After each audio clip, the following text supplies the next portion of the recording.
You see these recipes everywhere on the internet, regardless if it's YouTube or TikTok or even a Google search.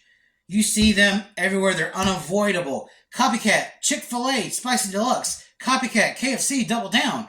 Copycat Popeyes Chicken Sandwich. Copycat Wendy's Spicy Chicken Sandwich. Yes, hand motions are necessary.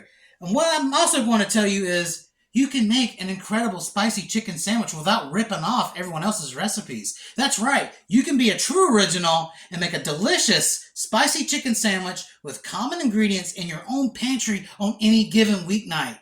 Don't believe me? Let's get started.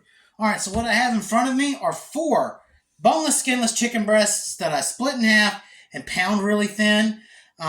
Looks like I got hooked up with a really small chicken today because these chicken breasts are really tiny. But if you're anything like me and have smaller pieces, you can just stack 2 of those together and make a sandwich. It can all be fixed and it can all be eaten. So one of the gripes that I have about a lot of these spicy chicken sandwich recipes is a lot of them do not include a marinade. If you're looking for the ultimate juicy, flavorful, spicy chicken, you want a marinade for your protein. So we're going to go ahead and get it kicked off with a simple but effective spicy chicken marinade. So what I have here is going to be 2 cups of regular buttermilk. All right, now we got to season our buttermilk marinade. Yes, I'm pulling out the actual recipe because I just came up with this right before I filmed the video.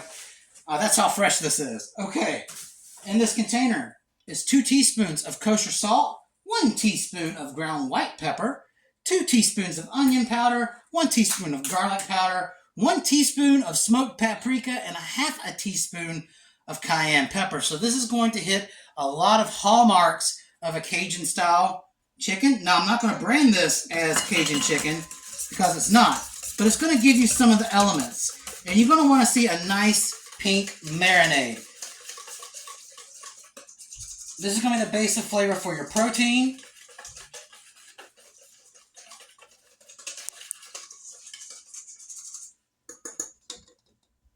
And that's what your marinade should look like.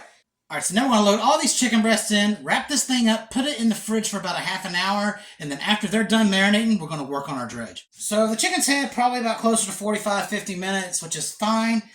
If you guys have extra time, you can definitely make this the night before and do an overnight marinade, which will be even tastier. But this is for same-day chicken sandwiches. You can crave it and make it in the same day. 30 to 45 minutes is, pretty good for that. So what I have here is 2 cups of all-purpose flour and 1 cup of cornstarch. You know why cornstarch? Because it makes a lot of little crumblies. And now we're going to go ahead and season our dredge mixture, our batter mixture. Now, this is the other thing that I take gripe with when it comes to these other copycat recipes is they're not really seasoning the breading of their chicken sandwich. They're letting the marinade do all the work. And all they're really doing is add maybe a little sugar, salt, and pepper to their breading mix. And that's just not enough for me.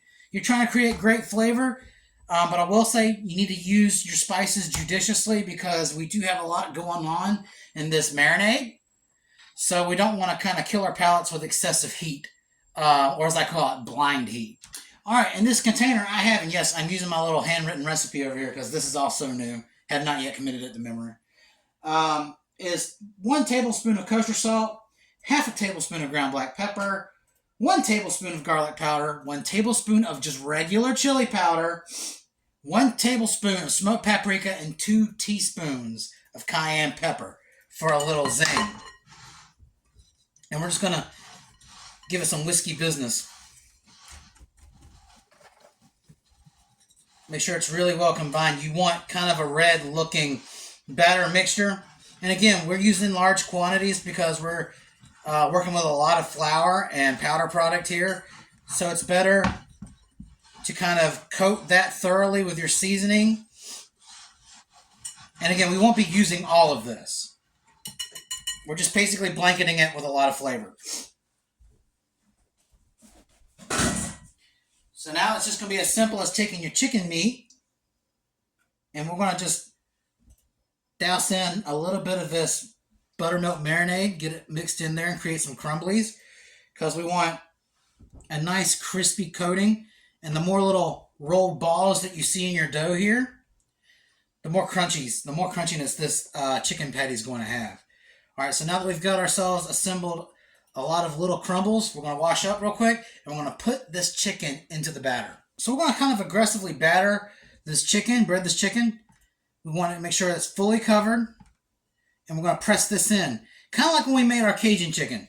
And if you haven't seen that recipe, again, we have a card floating around somewhere right here, and I'll send you a link into that description as well. Boom. No bald spots. Nice crumbly, crispy looking chicken. We want to continue this pattern for all of our chicken pieces. All right. Here's our end result. Looking pretty marvelous, I do add. And you got to make sure you're really pressing in your protein into the breading mix. You want all that flavor and all that crunch to get inside the chicken. So with that being said, again, we didn't even use all of our batter mix. Let's go ahead and get this cleaned up and take it to the fryer. So as per usual, I've gotten my oil, which is beautiful oil, just recently changed. So we got our fresh oil temping around 375. We're going to toss these chicken fillets in 2 at a time. We want to cook it 3 minutes each side, and then we want to turn it. All right, it's been 3 minutes, and let's see what we're working with. If I can grab it. That's not bad, y'all. That's looking okay. All right. So we're going to leave this alone for another 3 minutes. Then we're going to check for doneness. As always, we're looking for an internal temp of 165 or above. Take another quick glimpse. I think that looks pretty good. Let's take a temp.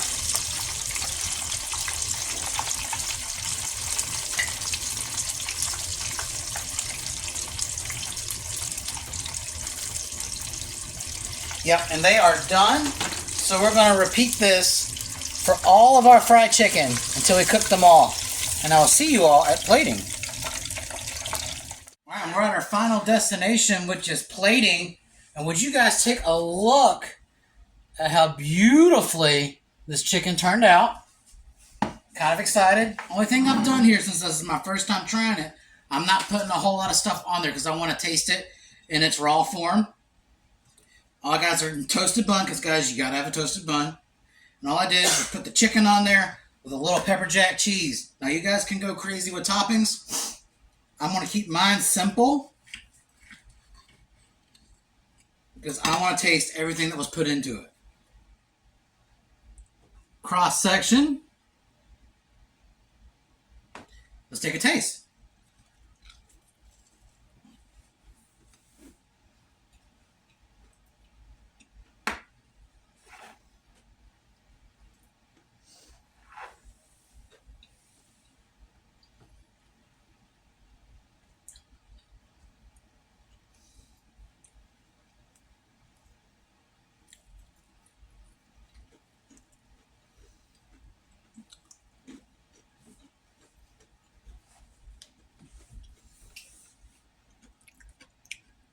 This is so amazing. We hit this straight on the head on the first try. If you can see all this nice pink color or orangey red color on the inside of your chicken, that means the marinade has done its job. It's penetrating. This chicken tastes really good. Guys, you need to go out here and try this. Forget about all those copycat recipes. Try this one. Make it your own way. And guys, let me know what you think of this. As always, thank you for watching. Like, share, subscribe. Don't forget to hit the notification bell so you don't miss any videos. And I'll see you all again next time. Have a great night.